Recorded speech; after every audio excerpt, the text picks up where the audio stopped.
Hello, everybody, and welcome to another episode of Living in Switzerland. The series is brought to you by Rigby. We are a staffing and project services company based in Zurich. If you or anyone you know of is looking for a new role in Switzerland, or if you're looking to hire, let us know. We'd be happy to help. The best way to do that is by going to rigby.ch/apply and filling out the form. Then, if we have anything that might be of interest, we'll gladly let you know. Hello and welcome to another episode of the Expert Guide to Your Life in Switzerland. This is Daniel from Rigby, a staffing and IT services company based in Zurich. And I'm Diccon. I live in Bern and I write books about Switzerland. We are two Brits who both moved to Switzerland at around the same time in 2005. In this series, we'll be talking about what we've learned since then and about some of our experiences of living here. In today's episode, we'll be looking at travelling in Switzerland. So, first question then, is Swiss public transport really as good as it's cracked up to be?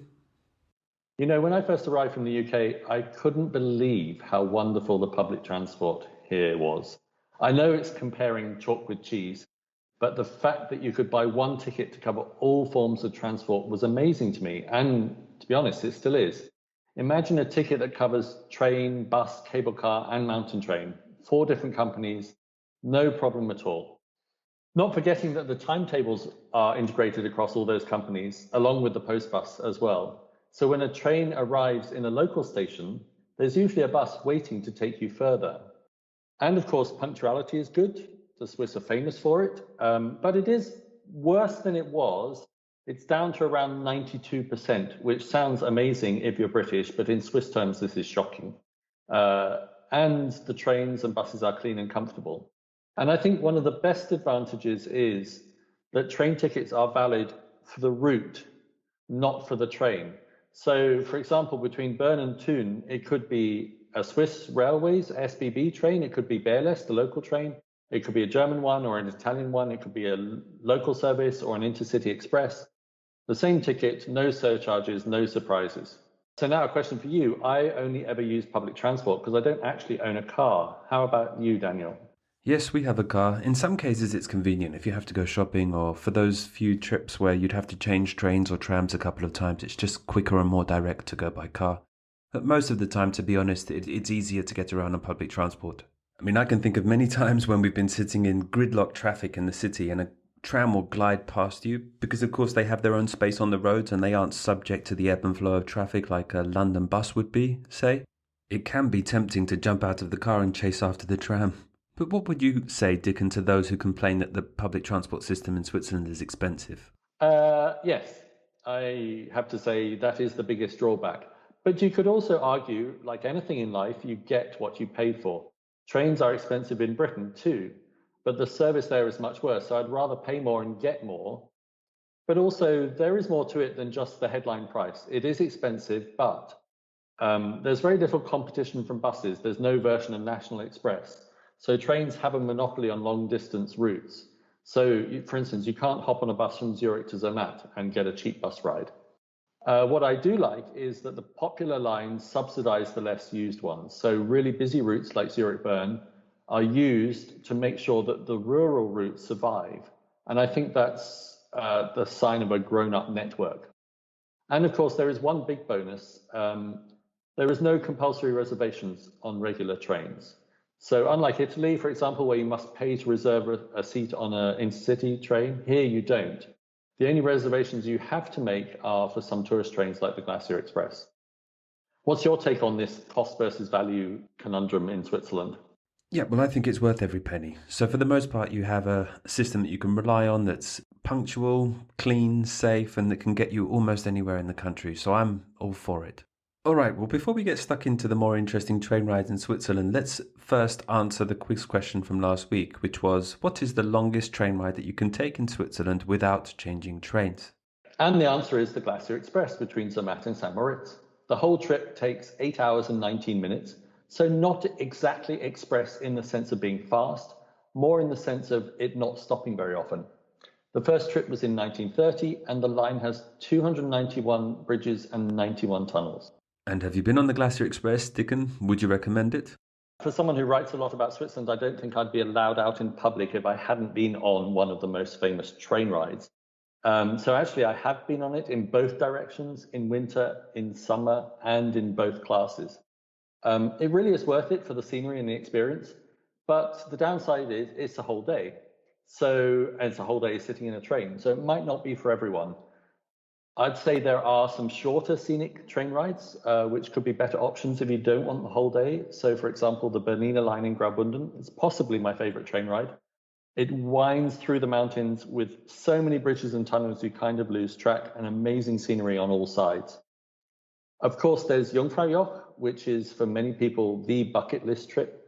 It is very expensive, but I think it's worth it, not just because it's Europe's highest train station, but because of the experience of going up inside the Eiger in this huge tunnel, which was built over 100 years ago. And of course, there's one of the gentler rides, which is the Golden Pass line between Interlaken and Montreux. It's not quite as dramatic, but I love it because you get a great cross-section of the Swiss countryside. So what's your favorite train ride? Yeah, so for me, that would have to be the Pendolino train from Zurich to Milan. You go along the Gotthard line through the Gotthard Tunnel, which is the longest rail tunnel in the world, of course. And it's just great fun, almost like a fairground ride as the train kind of tilts into some of the curves. And the views of Lake Lugano and everything are just spectacular. So I would highly recommend it. I have to agree with you there. So here we have our Swiss Fact of the Month. And of course, this month it's about travel. The Swiss train network is the most used in the world. Every year, the average Swiss person travels 2,505 kilometers by train, making them world champions for rail travel. And do you have any tips for how people might save money when they're traveling in Switzerland? The good news is there are quite a few ways to save on travel costs if you live in Switzerland. Some of them are just for a day or a week, but some are for a whole year. So here are my 3 top tips. Firstly, there's the half fare card, which is really common. Most people in Switzerland have one. It costs 165 francs for a year, but it does give you, as the name suggests, half price on almost every single ticket. So, for example, Geneva to Zurich is 150 francs return, but with the card, it comes down to 75 francs. So that's almost half the cost of the card saved in one trip. One step up from that is the annual travel pass, known as the GA or GA, which looks expensive, and you have a heart attack at the 3,900 franc price tag in second class.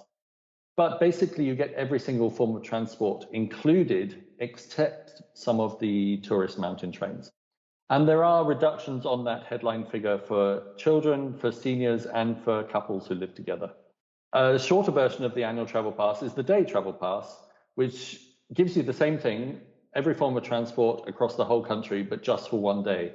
It's 75 francs, so you can travel around the whole country for 75 francs, but only if you have a half fare card. And then lastly, you may not want the whole country, you may just want a particular region, and there are really good regional passes, such as the Tell Pass in central Switzerland or the Berner Oberland Pass. That last one, for example, costs 175 francs for 4 days with a half fare card, and it gives you unlimited travel in the whole region, including many mountain trips. Some of them are free, others are heavily discounted. So it's quite good if you just want to explore one region for a few days during your holiday. Now, I know you have children and I don't, so what can you tell us about family discounts? Yes, exactly. So I have 2 kids, and I would have to say that anyone with children in Switzerland should probably think about getting them a junior travel card. It costs 30 francs a year, and with that, kids aged 6 to 16 travel at no additional cost as long as they're accompanied by a parent with a valid ticket. And if you're one of those brave people with lots of children, the junior card is free from the 3rd child onwards. Then, somewhat confusingly, there's the children's co-travel card, which is also 30 francs a year for kids aged 6 to 16. The difference with this one is that the accompanying adult doesn't have to be a parent necessarily, so it could be a friend or an aunt or something like that. So I could get one and take your children with me. Yes, good idea. Careful or we'll be after you for babysitting. One other thing to say about the junior travel card is that it comes in 2 parts. There's one part which the child is expected to carry, which is nice because it gives them a kind of sense of responsibility. And the other part is for the adult to carry with them, so 2 tickets per child to keep track of. And how about buying tickets in advance in Switzerland, Dickon? Is that any cheaper? On the whole, no. This isn't like Britain or America where you can get cheaper tickets if you buy well in advance, assuming, of course, you understand all the rules of how to buy a super off-peak saver day ticket 3 years ahead. Swiss tickets are much simpler because they're typically the same price whether you buy them 10 days before or 10 minutes before the train leaves.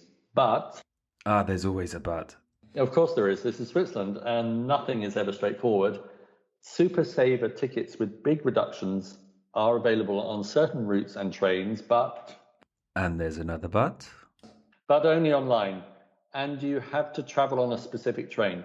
So normal tickets are open for any train on that route, but these discounted ones are not.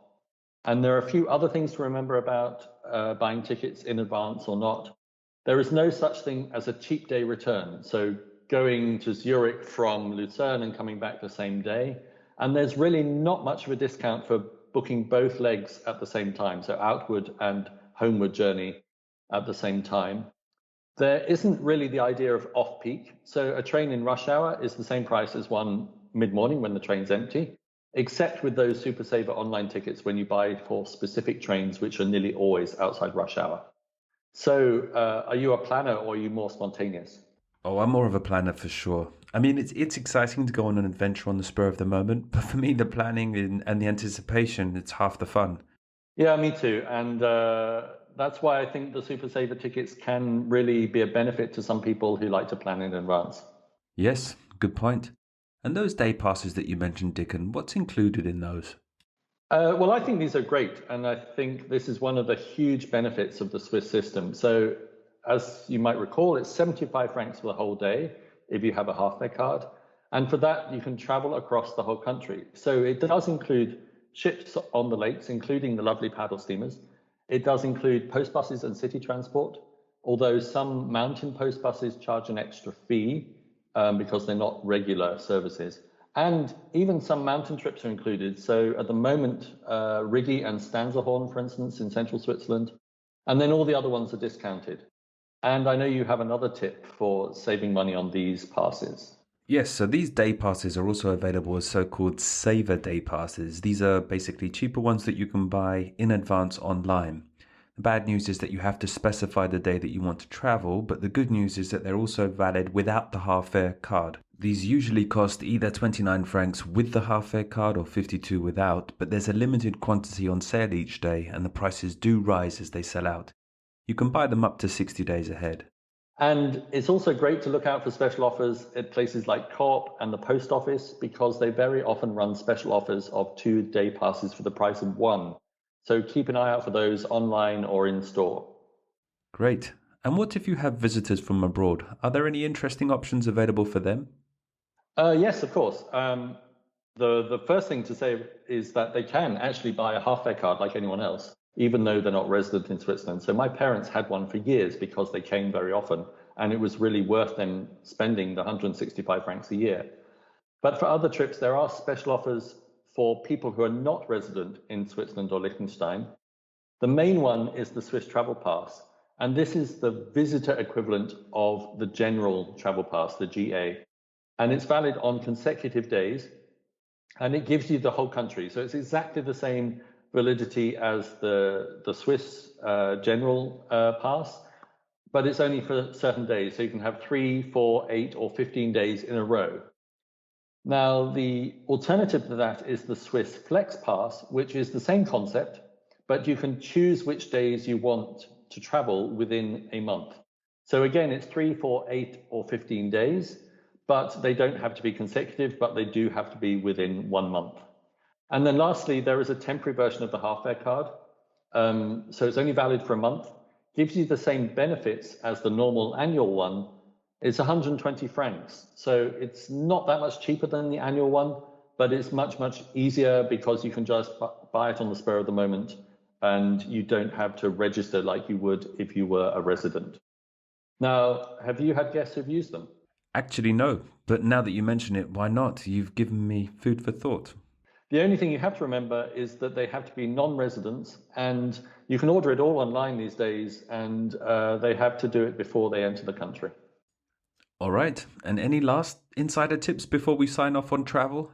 My best tip, I think, is that you should always check what benefits you get from the tourist tax.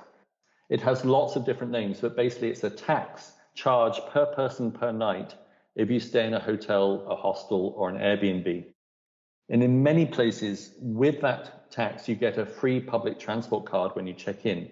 So in cities like Bern and Geneva, this is automatic, but also resorts like Interlaken or Grindelwald will give you some good benefits from this tourist tax.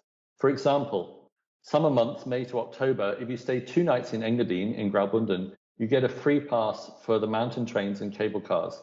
And that's actually a really great deal because most of the mountain trains in Graubünden are not covered by the half-fare card or the annual travel pass, so there are no discounts.